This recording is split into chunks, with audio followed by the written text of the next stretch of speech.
Audio Jungle.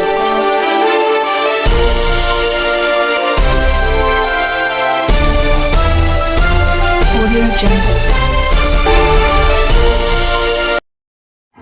नमस्कार, स्वागत है आपका एसपी न्यूज में। उत्तराखंड की पावन तराई में बसे काशीपुर ने आज ऐसा अलौकिक दृश्य देखा जिसने आस्था की पराकाष्ठा को जीवंत कर दिया। चैत्र शुक्ल नवमी पर राम नवमी और दुर्गा नवमी के महासंयोग ने सिद्ध शक्तिपीठ मां बाल सुंदरी देवी के दरबार को आस्था के महाकुंभ में बदल दिया।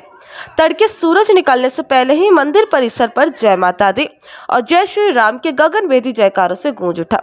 गर्भगृह से लेकर मुख्य द्वार तक केवल श्रद्धालुओं का सैलाब नजर आया, जहां हर आंख अपनी आराध्या की एक झलक पाने को बेताब थी। हिमालय की तलहटी में बसे इस ऐतिहासिक नगर में आज भक्ति और शक्ति का अद्भुत संगम देखने को मिला। श्रद्धालु अपने परिवार और बच्चों के साथ माता के चरणों में नतमस्तक हुए, मनोकामनाओं की पोटली लेकर पहुंचे। मान्यता है कि यहाँ सच्चे मन से मांगी गई हर मुराद पूरी होती है। यही कारण है कि मुंडन संस्कार से लेकर सुख समृद्धि की कामना तक के लिए दूर दराज से लोग यहाँ आते हैं। माँ का दिव्य श्रृंगार भक्तों के लिए आकर्षण का केंद्र बना, जिसने घंटों की प्रतीक्षा को भी पल भर में भुला दिया। इस बार का चैती मेला पिछले सभी रिकॉर्ड तोड़ता नजर आया। उत्तर प्रदेश के मुरादाबाद, रामपुर, बिजनौर और बरेली से हजारों श्रद्धालु यहाँ पहुंचे, जिससे यह मेला क्षेत्रीय सीमाओं से ऊपर उठकर जन जन की आस्था का केंद्र बन गया। ग्रामीण ही नहीं, शहरी और युवा वर्ग की भागीदारी ने इस आयोजन को एक विशाल सामाजिक उत्सव का रूप दे दिया। प्रशासन और मंदिर समिति ने सुरक्षा के कड़े इंतजाम किए, जिससे भारी भीड़ के बावजूद भी दर्शन व्यवस्था सुचारू रूप से बनी रही।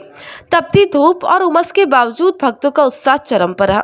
माता के दर्शन करते ही श्रद्धालुओं की आंखों में छलकते आंसू उनके अटूट विश्वास की गवाही देते नजर आए। चैती मेले का सांस्कृतिक और आर्थिक महत्व अत्यंत व्यापक और प्रभावशाली है।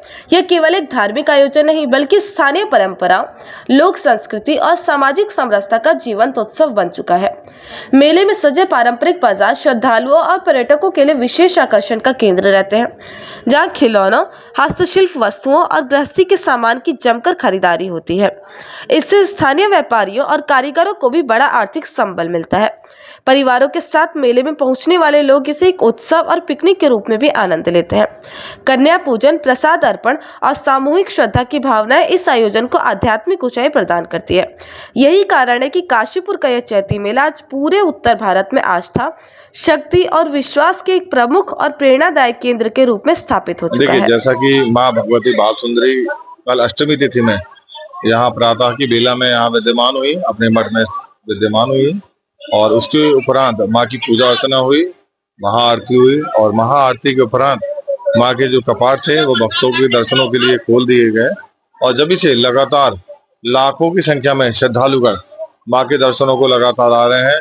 चाहे वह दिन की समय हो, शाम का समय हो या रात्रि का समय, लगातार श्रद्धालुओं की लाइन जो है काफी दूर दूर तक, किलोमीटर तक दूर माँ के दर्शनों का व प्रसाद चढ़ाने का इंतजार कर रही है।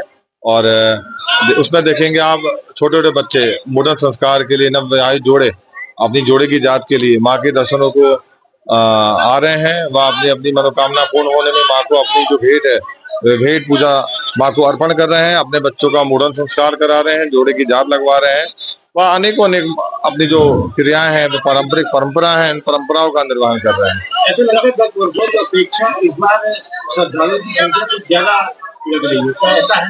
हाँ, देखिए अभी हमारी आज नवमी तिथि हुई है और आप देखेंगे कि काफी संख्या में लगातार अष्टमी से लेकर और नवमी आज तिथि हो गई है, लगातार काफी संख्या में श्रद्धालुगण यहाँ माँ के दर्शनों को आ रहे हैं और अभी माँ 31 तक यहाँ विद्यमान है।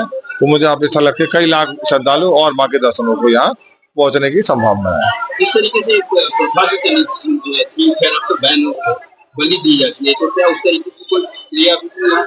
हाँ, देखिए जैसा कि ये परंपरा लोगों के यहाँ प्रचलित है कि अपनी बोलगत पूरी होने में माँ को बकरे का जो है पहले भेंट की यहाँ प्रथा थी, लेकिन 2009 के बाद से प्रथा बंद होकर आज यहाँ लोग जो है जिंदा बकरे माँ को अर्पण करते हैं, क्योंकि ये परंपरा चली आई है।